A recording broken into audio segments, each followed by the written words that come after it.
शिंदेंच्या शिवसेनेचे मंत्री भरत गोगावले यांनी शिवसेनेच्या म्हणजे ठाकरेंच्या शिवसेनेच्या नेत्या रश्मी ठाकरे यांच्यावर गंभीर आरोप केले। हे आरोप नक्की काय आहेत आणि शिवसेना फुटण्याचं कारण काय होतं यावर त्यांनी गोगावले यांनी भाष्य करताना काही गौप्यस्फोट देखील केलेत। संपूर्ण प्रकरण आपण जाणून घेऊया। गोगावलेंचे जे आरोप आहेत त्यांवरती ठाकरेंच्या सेनेकडून काय उत्तर येतंय, स्वतः त्यांच्याच पक्षातील म्हणजेच शिंदेंच्या शिवसेनेच्या पक्षातील नेते जे गोगावले यांनी गौप्यस्फोट केलेत त्यावर ते काय म्हणतात हे सगळं जाणून घेणार आहोत या व्हिडिओच्या माध्यमातून। दरम्यान जर तुम्ही चॅनलवर नवीन आला असाल तर लगेच सबस्क्राइब करा प्राईम टाइम महाराष्ट्र, कारण असे राजकीय घडामोडी आणि घडामोडींमागील राजकारण आम्ही नेहमी तुमच्यासाठी घेऊन येत असतो। माझं नाव ओमकार साळवी आणि या विषयाला आपण सुरुवातीपासून सुरू करूया।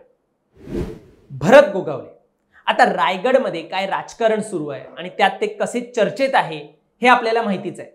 रायगडचं पालकमंत्री पद त्यांना हवंय, मात्र हे पद महायुतीकडून अदिती तटकरे यांना देण्यात येईल असं सांगण्यात आलेलं आणि शिवसेनेचे नेते गोगावले यांनी नंतर त्याचा विरोध केला होता आणि मग हा सगळी निर्णय प्रक्रिया जी रायगडच्या पालकमंत्री पदाची आहे ती स्थगित झाली। बरं, हे झालं जुनं पॉलिटिक्स ज्यासाठी ते चर्चेत होते। मात्र आता गोगावले यांनी अजून एक मोठा वाद ओढवून घेतलाय आणि तो पण ठाकरेंच्या शिवसेनेचा आणि शिवसेनेच्या फुटीचा तो एक जो काही आहे तो हा वाद आहे।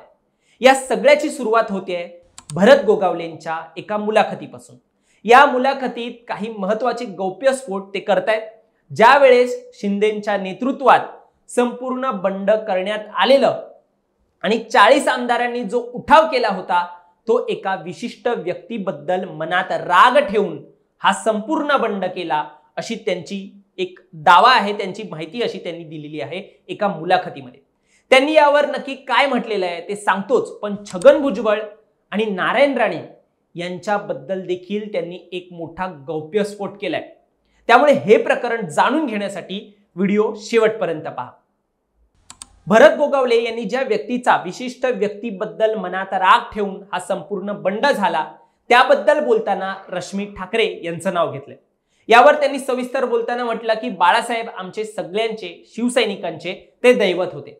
हे कोणाला वेगळं सांगण्याची आवश्यकता नाहीये, परंतु ज्या बाळासाहेबांची जी कार्यपद्धती होती ती उद्धव साहेबांमध्ये आम्हाला दिसून आली नाही आणि जी वागणूक आम्हाला मिळाली त्याबद्दल सांगायचं झालं तर आम्ही कधी साहेबांना भेटायला गेलो तर साहेब आमच्या पाठीवर थाप मारून आमची विचारपूस करून काय चाललंय कसं चाललंय हे सगळं बोलायचे। हे सगळं जे गोगावले म्हणतात ते बाळासाहेब ठाकरे यांच्याबद्दल म्हणतात आणि पुढे यावर त्यांनी त्यांचा एक किस्साच सांगितला। गोगावले म्हणाले, एकदा तर मी माझ्या वाढदिवसाला बाळासाहेबांचे आशीर्वाद घ्यायला गेलो होतो।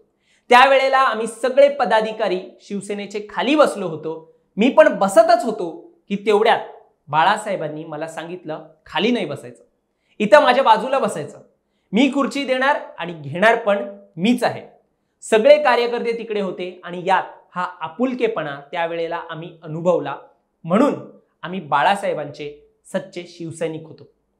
आणि मग त्यानंतर बाळासाहेब गेल्यानंतर जो काही कारभार चालू झाला तो आम्हाला पटला नाही आणि आम्ही सांगितलं की महिलांनी किती हस्तक्षेप करावा, काय करावा याला लिमिट असतं। इकडे रश्मी ठाकरे यांच्याबद्दल ते बोलून गेले।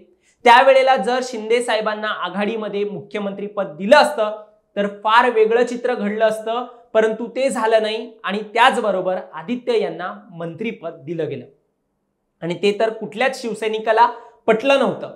आता रश्मी ठाकरे यांच्या हस्तक्षेपाचा प्रश्न गोगावले यांना विचारला असता त्यांनी हे सगळे गंभीर आरोप केले, ज्यामध्ये त्यांनी आदित्य ठाकरे यांच्या मंत्रिपदाचं पण नाव घेतलं आणि त्यावेळेला काय एकंदरीत कार्यपद्धती सुरू होती यावरती देखील हा त्यांचा गंभीर आरोप होता। पुढे ते म्हणाले की वडील स्वतः मुख्यमंत्री असताना आदित्य यांना मंत्रिपद दिलं गेलं, पण शिंदे साहेब असे करत नाही। शिंदे साहेबांना आम्ही बऱ्याचशा लोकांनी सांगितलं की खासदार श्रीकांत यांना तुम्ही मंत्रिपद द्या, परंतु नाही, त्यांनी प्रतापराव जाधवांना मंत्रिपद दिलं। शिंदे साहेब पण तसं करू शकले असते, परंतु तसं नाही झालं, याला बोलतात मोठेपणा। आणि या सगळ्या घडामोडींच्या पाठीमागे वहिनी आणि वहिनींचे काही नातेवाईक असा सगळा लवाजमा होता, हा आरोप भरत गोगावले यांनी केला। पुढे गोगावले म्हणाले, काही इच्छा असूनही उद्धव साहेब काहीच करू शकत नव्हते आणि हे जेव्हा आमच्या एक लक्षात आलं आणि मग आम्ही सगळ्यांनी विचार केला, एकनाथ शिंदे साहेबांच्या नेतृत्वाखाली उठाव करायचा आणि बाहेर पडायचं. भरत गोगावले यांनी म्हटलं, उद्धव ठाकरे मुख्यमंत्री असताना वर्षावरून आम्हाला परत पाठवलं जायचं. 4 पदाधिकारी कार्यकर्ते ज्या वेळेला बरोबर असतात आणि पाहतात आमदारांनाच एंट्री नाहीये, तर आम्हाला सामान्य लोकांना कशी काय एंट्री मिळणार?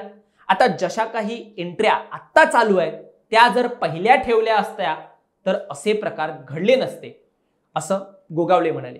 पुढे त्यांनी म्हटलं की जुन्या शिवसेनेतील अजून एक मोठा गौप्यस्फोट करतोय.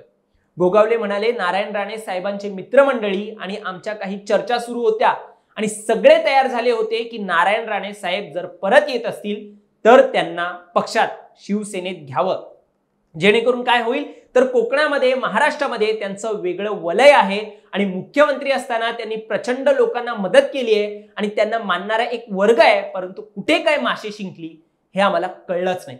पुढे त्यांनी छगन भुजबळ यांना देखील शिवसेनेत परत यायचं होतं असा दावा केला आणि ते परत आले तर शिवसेनेची ताकद वाढली असती असे त्यांचे म्हणणे होते. मात्र हे शिवसेनेच्या दिग्गज मंडळींनी होऊ दिलं नाही असा गोगावलेंनी आरोप केला. हे संपूर्ण एक मुलाखती दरम्यान आणि त्यांच्यानंतर त्यांनी पत्रकारांबरोबर जे संवाद साधलाय त्यामध्ये हे सगळे खुलासे त्यांनी केले. आता यावर ठाकरेंच्या शिवसेनेच्या नेत्यांनी काय प्रतिक्रिया दिली आहे ते देखील आपण पाहूया. महिला नेत्या सुषमा अंधारे म्हणतात, भरत गोगावल्यांची भंगार विकण्यापासूनची आतापर्यंतची जी अख्खी अवकात आहे ती अवकात याच ठाकरे कुटुंबाने बनवलेली आहे. गोगावलेंनी छातीवर हात ठेवावं आणि सांगावं, मग तुमची आमदारकी कशी झाली, कुणामुळे तिकीट मिळालं आणि जर उमेदवारी आणि तिकीट वाटपात एखाद्या स्त्रीचा हस्तक्षेप आहे असं वाटत असेल तर मग त्यांचं चुकलं. भरत गोगावले यांना आमदारकी नाही मिळायला पाहिजे होती, मग त्यांना आमदारकी का दिली? भंगार विकायला ठेवायला पाहिजे होतं आणि एखाद्याला त्याच्या बौद्धिक कुवतीपेक्षा जास्त मिळालं की त्याचा भरत गोगावले होतो, अशी सडकून टीका जी आहे ती सुषमा अंधारे यांनी केली.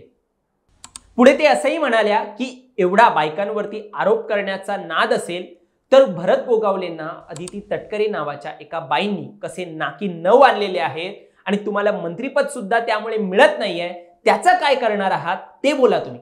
रश्मी ठाकरेंमुळे कदाचित तुम्हाला आमदारकी मिळाली असेल, पण अदिती तटकरेंमुळे तुमचं मंत्रीपद तुम्ही गमावलेलं आहे याचं भान त्यांना असावं आणि मग त्याच्यावर बोलावं, असं वक्तव्य अंधारे यांनी केलंय.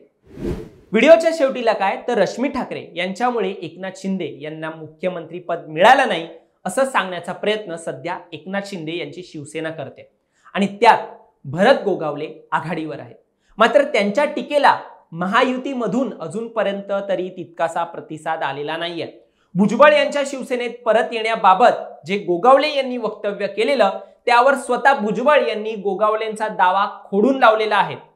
भुजबळ म्हणालेत की मी एकदा बाहेर गेल्यानंतर पुन्हा शिवसेनेचा मुद्दाच नव्हता आणि या संदर्भात मी कधी काही बोललोच नव्हतो. भरत गोगावले यांनी जो दावा केलाय तो खोटा आहे.